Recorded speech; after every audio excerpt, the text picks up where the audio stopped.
Okay, so this is Introduction to Industrial Security Management. Basically, this will focus on uh, industrial security. Later on, i-discuss natin kung ano yung specific or yung meaning talaga ng industrial security. Pero for short, security talaga ang focus ng lesson na to. Ibang, think of it as a corporate security lesson. Kasi yun yung ibig sabihin ng industrial. Hindi lang siya yung security na nagsisecure kayo sa isang event, yung mga typical na ginagawa sa ROTC o kaya yung ginagawa sa ng mga police operations. Hindi ganong klaseng security. This is industrial. Okay. Ayan. Ayan.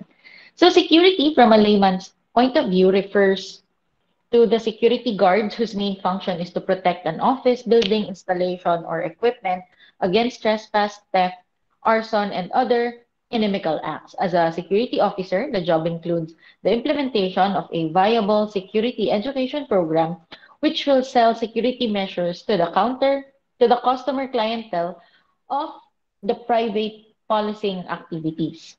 It is also a must to improve the knowledge and adapt an open mind regarding the many faceted problems involved in industrial security management. Kung may plan kayo maging um, security officer sa mga companies, ito ang mga matututunan nyo dito ay yung mga dapat ninyong ma-apply sa ganong klaseng trabaho. So, define muna natin, ano ba yung security?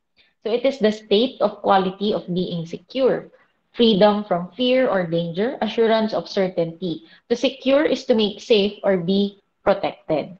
And then, it is also a state or condition of being secured, freedom from fear, harm, danger, loss, destruction, or damage. To secure is to make safe or be protected.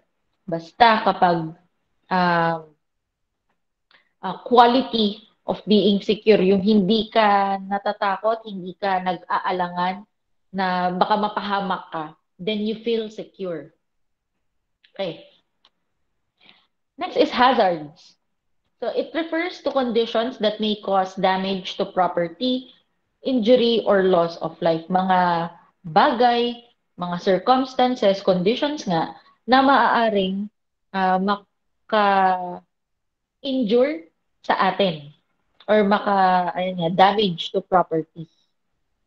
Yun yung mga hazards. For example, merong lubak sa daan. So ano bang nangyayari kapag dumadaan tayo sa lubak na daan? Pwedeng masira yung gulong. In some cases, baka sumabog pa yung gulong at kapag sumabog yung gulong, baka magkaroon ng aksidente, mamatay ka pa. So yung lubak is considered a hazard. Okay. Exposure to the chance of loss or inquiry. Yung merong pagkakataon o circumstance na magkaroon ng injury ang isang tao, then yung pagkakataon na yun is a hazard. Sa PNP, pati sa ibang law enforcement agencies, meron tinatawag na hazard pay.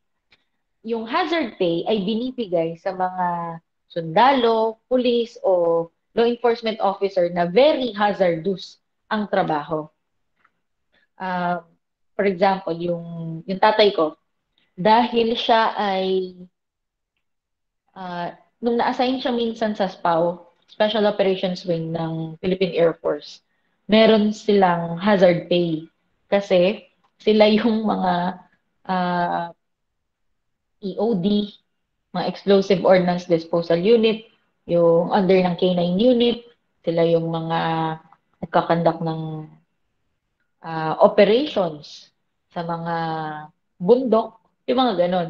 Kumbaga hazardous kumpara doon sa mga nasa opisina lang. Kasi may mga ganon naman eh. Sundalo at police o law enforcement, ibang law enforcement agencies na ang trabaho ay sa opisina lang. Pero sila nga, dahil exposed sila sa hazard, yung hazard na baka mamatay sila, kaya mayroong hazard pay na tinatawag. Okay.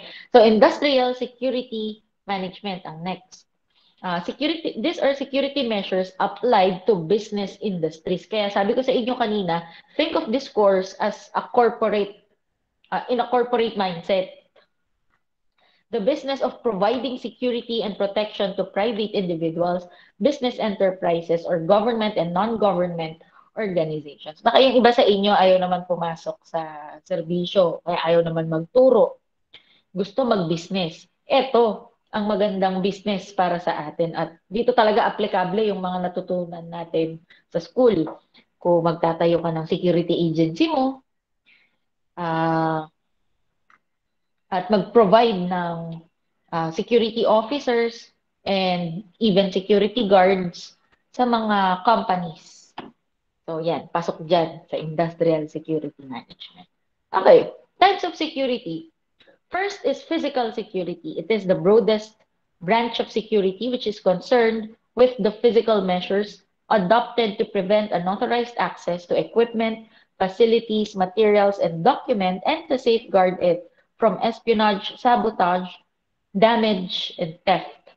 Physical security does not only cover types of security to protect equipment, document, facilities, and materials against damage, sabotage, or espionage. It also encompasses protection of personnel from criminal act.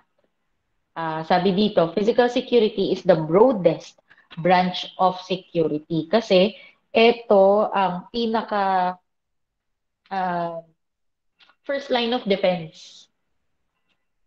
Kasi kung sa physical security pa lang, sabihin natin yung gate, yung pader, yun pa lang, kumbaga matindi na, hindi na siya makakapasok dun sa establishment.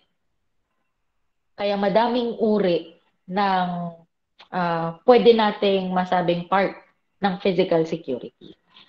Okay, another type of security is communications security, as in yung conversations. So it is the protection resulting from the application of various measures which prevent or delay the enemy or unauthorized persons in gaining information through the communication system.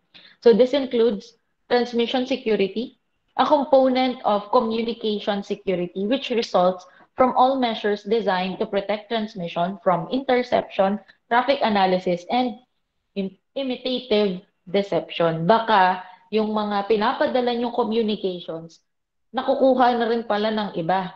Natatap nila, na i-intercept ng iba. Imbis na sekreto yung mga pinapadala yung message, edi alam na ng lahat. Kaya kailangan pati ang communication secured.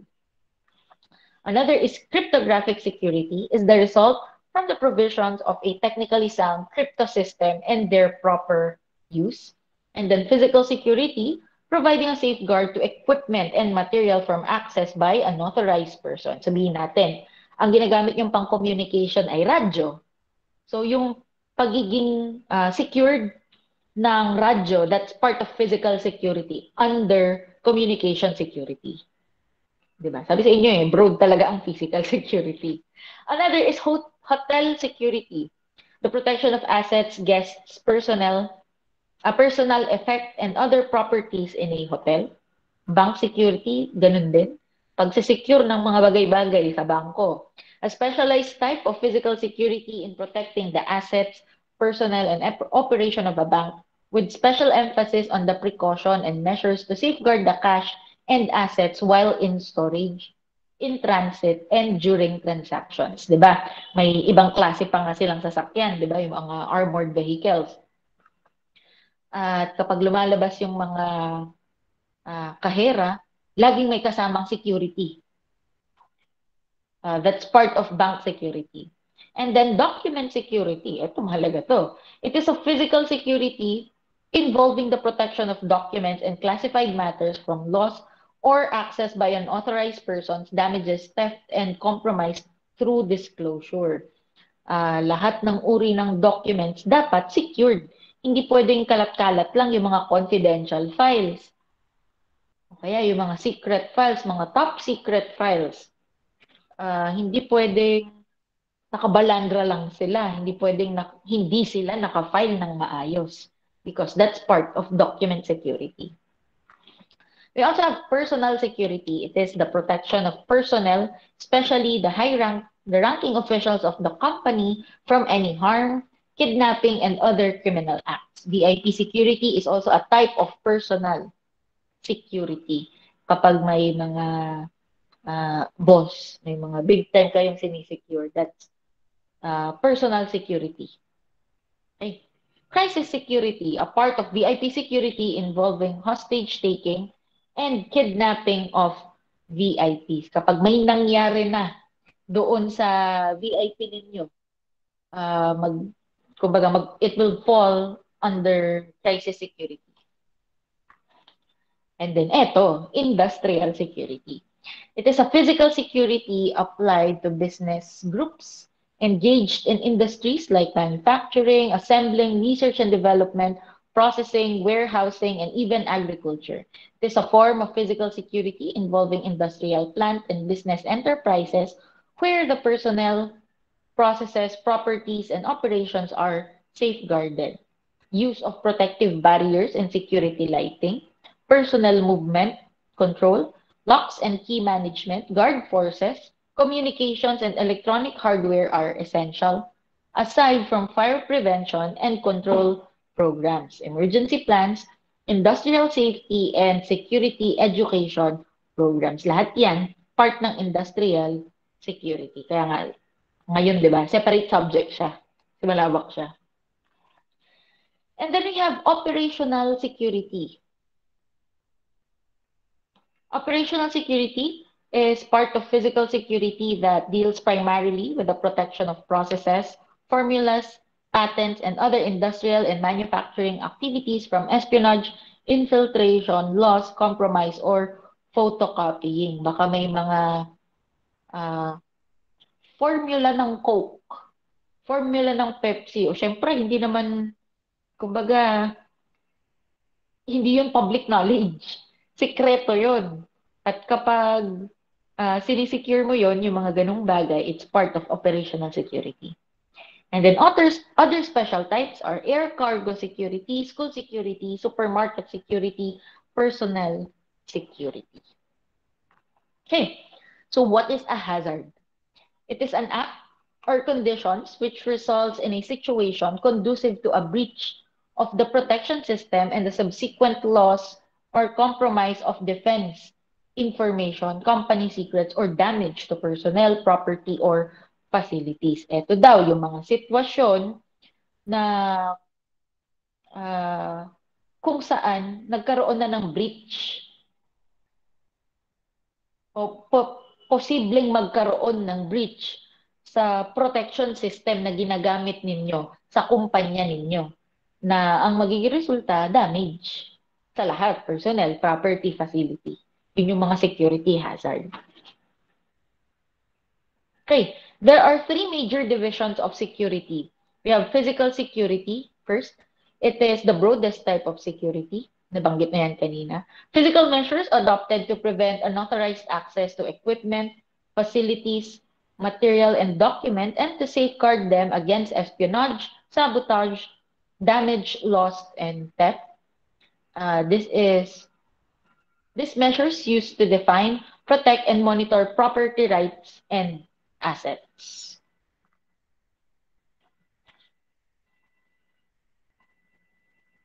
Dapat number 2 yan. Personnel security.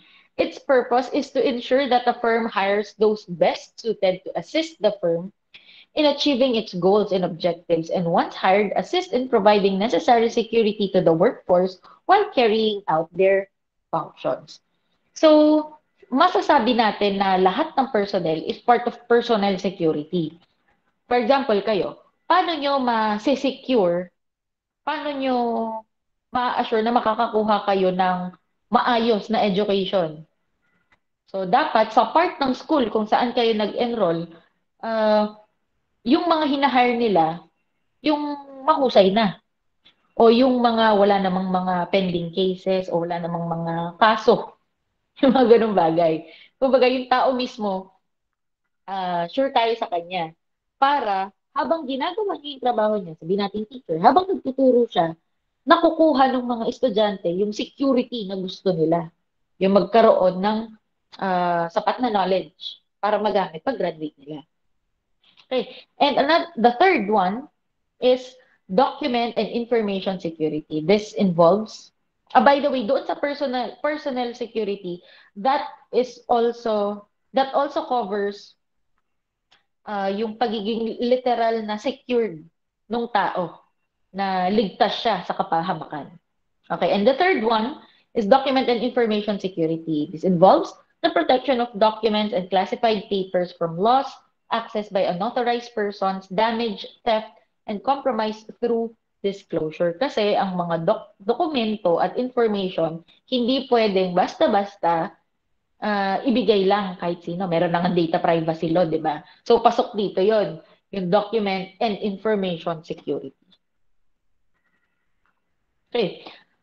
Part pa rin ng security hazard, the extent and degree of risks to security will be dependent on the following. First is relative criticality. It is the importance of the firm with reference to the national economy and security. And then relative vulnerability. It is the susceptibility of the plant or establishment to damage, loss, or disruption of operation due to various hazards. Pag sinabi nating vulnerability, vulnerable, other term niya, ito, susceptible.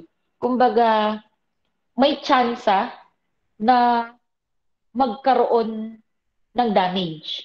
Pag sinabing relative vulnerability, merong tsansa na magkaroon ng damage sa operation ng isang kumpanya.